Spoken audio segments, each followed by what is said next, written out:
my goodness. Welcome back, my friends. It's nice to share another cup of coffee or tea with you. Yes, it is I, Jeffrey B. McMullen, the humble vagabond, bringing you another easy-to-do magic trick. Now, in a previous video, I had shared with you the linking scarves, which was done with 3 scarves and a tube. Now, this tube is not a regular tube. It's the type of tube that you would find in a box store in the lighting department, and this tube would slide over a fluorescent light bulb tube. Okay? They come in either 4 or 8-foot lengths typically. I happen to have had a 4-foot section. I cut off 10 inches or so for the linking scarves. If you haven't seen that video, it's a great one. You might want to catch it. All right? But what we're going to do today is to use the remainder of that tube in a very special way. If you've ever seen somebody take out a giant straw or an appearing magic wand, this is what they've done.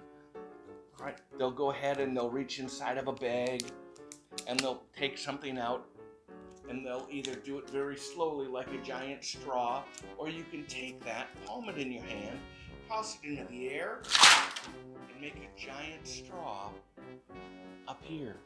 Now, it might be also used as a magic wand. I've taken and decorated this particular one to look like a straw, but I could use red and green or red and white for a candy cane. All right, an appearing candy cane. Who might use that? Indeed.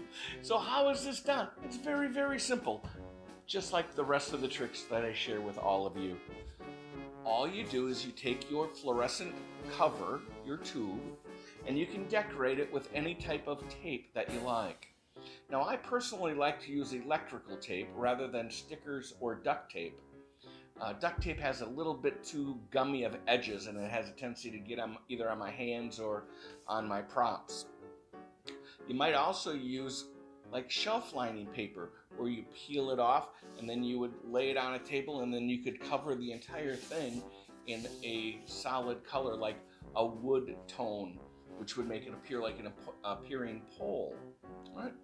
Then once you have it decorated, all you do is you take a pair of scissors and you just snip a nice straight line the length of the tube. Now, you need to be a little bit careful. Sometimes those edges can get a little sharp, but with a little patience and a little care, it certainly can be done safely. And once you have it cut all the way, you'll end up with a tube that looks like this. Then what you do is you take and you turn it into itself. So you're going to open it up and roll it into itself. Now, this takes a little bit of practice, particularly the first few times with a new tube. It wants to go where it wants to go rather than where you want it to go. But once you got it started, you can just go ahead and just roll it right on up. Now, this might be, as I mentioned, a straw that you take out of a small paper bag.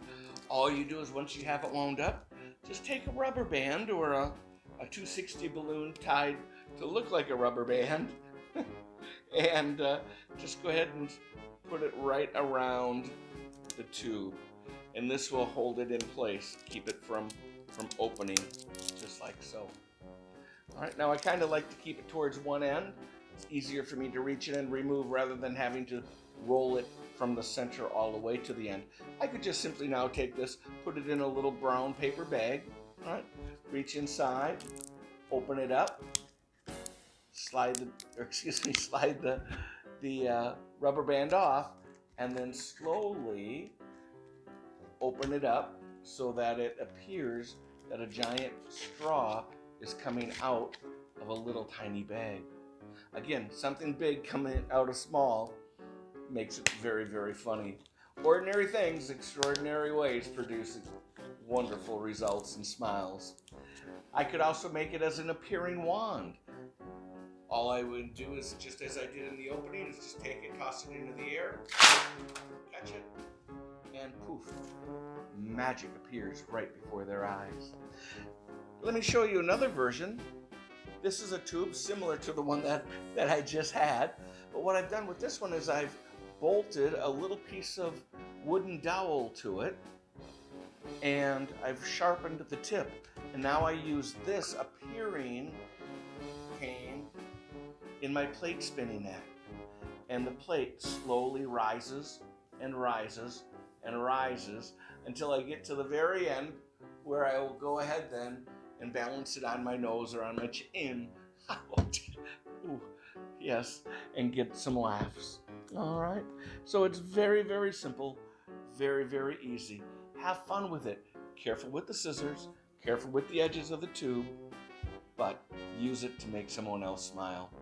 Ladies and gentlemen, boys and girls, I want to thank you from my heart to yours for sharing a little bit of time with me once again. It's the humble vagabond saying, be kind, be nice, do something nice for someone else today, and in return, you'll receive some self-gratification.